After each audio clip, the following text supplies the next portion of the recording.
Welcome. This module focuses on popular computer system security myths.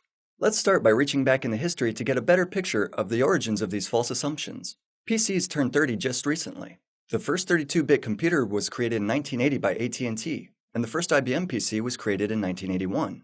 Why do I mention that? Notice how often we tend to disregard how much has changed in the past 30 years. From our perspective, 30 years is not a long time, but for computer systems, this is like dog years. Another crucial factor that has turned the world of computer systems, or the global network, the Internet, on its head is the year 1968.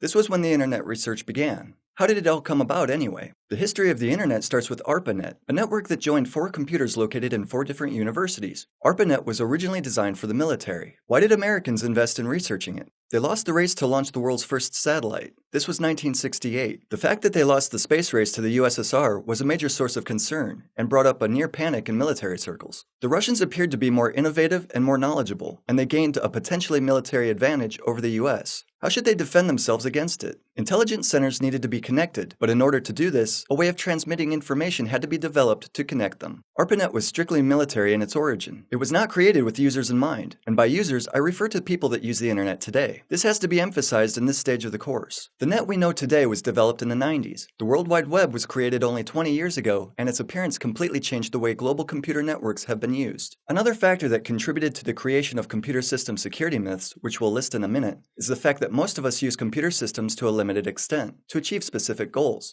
This is similar to having a driver's license and knowing how to drive the car, but not understanding what happens inside when we press the gas pedal. Using computers can look a lot like that for most of us. We think we know how to use them well, especially teenagers who grew up with computers. This ability, however, doesn't translate to knowing the mechanisms that are hidden under the GUIs and the mechanisms that are relevant for our security. If you don't know something, you're reluctant to admit it. No one wants to own up to the fact that they accomplish computer tasks by shooting in the dark or only know how to click a mouse. Instead, we will often resort to opinions and stereotypes that have been picked up at home or at school. These opinions are spread because they are repeated by millions of users, not because they're true. The first myth is, you can ensure total protection of your computer system. That'd be something, wouldn't it? Unfortunately, this is merely a myth for several reasons.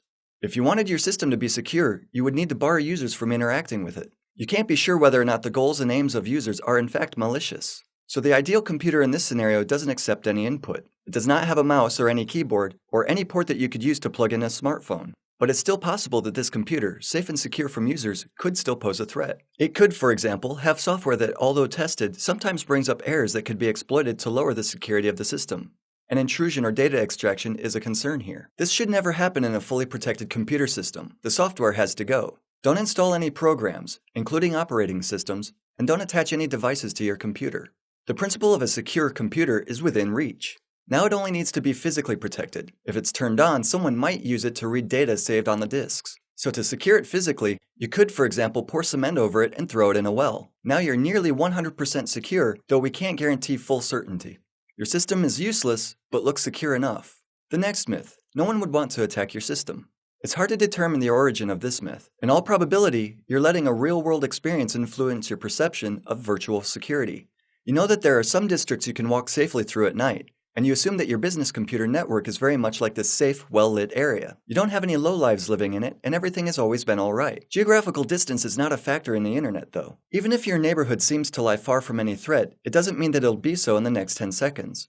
10 seconds is a long time in the virtual computer systems world. Where there are no boundaries or distance, your neighbors can change very quickly. Computer systems can be targeted with a number of different attack techniques. The least sophisticated types of attacks are launched by so-called script kids, people who rely on resources found on the Internet for their exploits. They launch codes and tools developed by other people to have fun watching the results of their juvenile actions. These results could include computer hangs and gaining connection or control over targeted computers. This is, however, only a small chunk of threats. Script kids attacked blindly. If your domain has a popular name, it's enough to make you a potential target. Attacks that are targeted at specific systems are a much more serious threat. If you consider your network resources less valuable, you probably won't be a direct target for big criminal groups. Targeted intrusions use computer systems indirectly as zombie networks, or botnets, to avoid detection and further exploits. This is a concern for all computers. If your device is connected to the Internet, there's a possibility it will become a zombie computer. You won't be attacked because someone's itching to see your holiday photos. You'll be attacked because your neutral computer can be used to send information or launch an attack on a specific target. There's always a risk that a spammer or attacker will want to exploit your system. Another myth.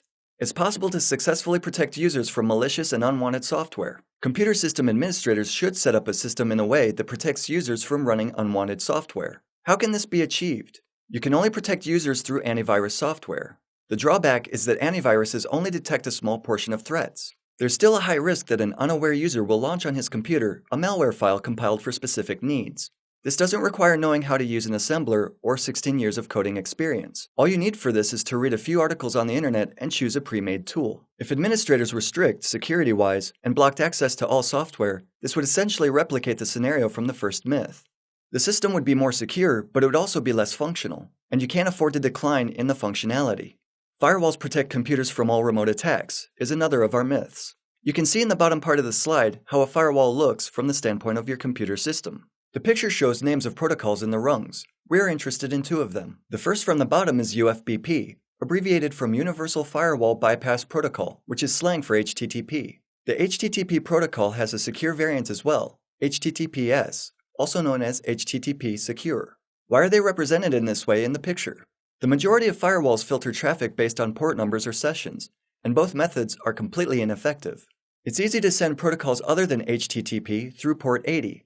All peer-to-peer applications do it. That's why port 80 is open by default on firewalls. Port 443, a secure version of port 80, is a curiosity.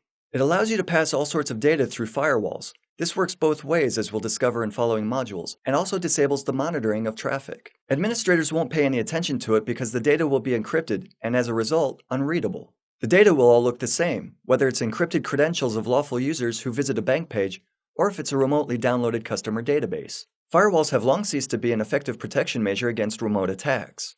They're still important, however. Although they can't fully be relied upon, they still play their part in the protection scheme.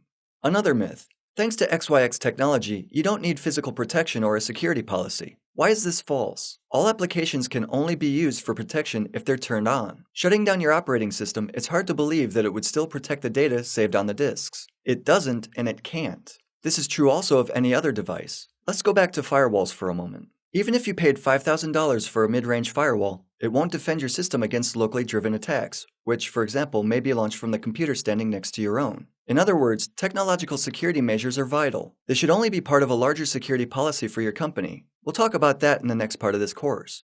Effective security is achieved through obscurity is another false notion. This theory assumes that the less conspicuous you are, the more secure your system will be. But it's much harder to hide in the internet than it is to hide in your house, on your street, or in your neighborhood. Attempting to obscure your computer system in the internet means that your presence will be compromised for potential customers and other people you want to share information with.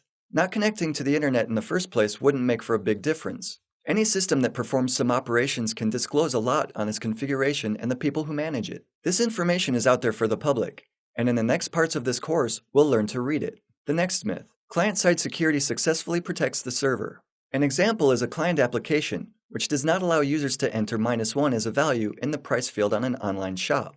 It protects us from people who would want to try and deceive us by buying a product for free and making us pay money to them. This myth is false for 2 reasons. As server administrators, you have no control over client computers.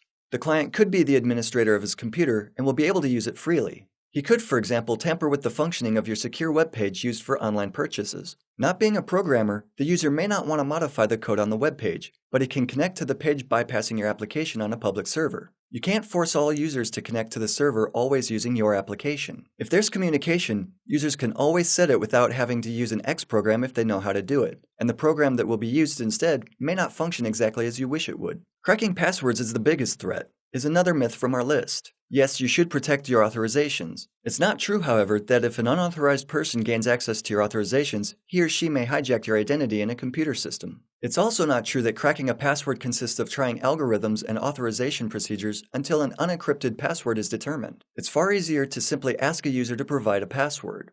As you'll see, in 6 out of 10 attempts, the user will submit his password himself, so cracking it is simply not worth the trouble. Encrypted passwords, for example an MD5 hash, or any other cryptographic material, are used for authorizations in computer systems. It's enough to send a hash to an application without even knowing the unencrypted value. The threat is not limited to simply cracking passwords. As far as computer systems users are concerned, a variant of the myth tells them not to save any passwords. They have to be memorized. A secure password set up by administrators could, for example, be a string of 18 pseudo-randomly generated characters. Users, knowing they'll have trouble remembering it, take the password down. Is it wrong to do so? No. The problem is, however, storing the information in a secure way, like you would store the confidential data such as a credit card. Not many people would leave their credit card under their keyboards. They usually put it in a wallet. So why don't you keep the note with your password in your wallet and leave it under the keyboard instead? The final myth. Total computer system security is a priority in all cases. You don't allow for compromises. It's all or nothing. You're rarely this rigid with other everyday issues, but security-wise, you're unwilling to make any concessions. Companies demand warranties from security experts that there won't be any intrusions. Money is not an issue, they should add, but they rarely do. As we said before, security does not come hand in hand with functionality. All extra percentage points added to security equal bigger impediments and less convenience for users. As you can see, Eisenhower summed it up similarly. If you want total security, go to prison. There you're fed, clothed, given medical care, and so on. The only thing lacking is freedom. That's all for now. Thank you.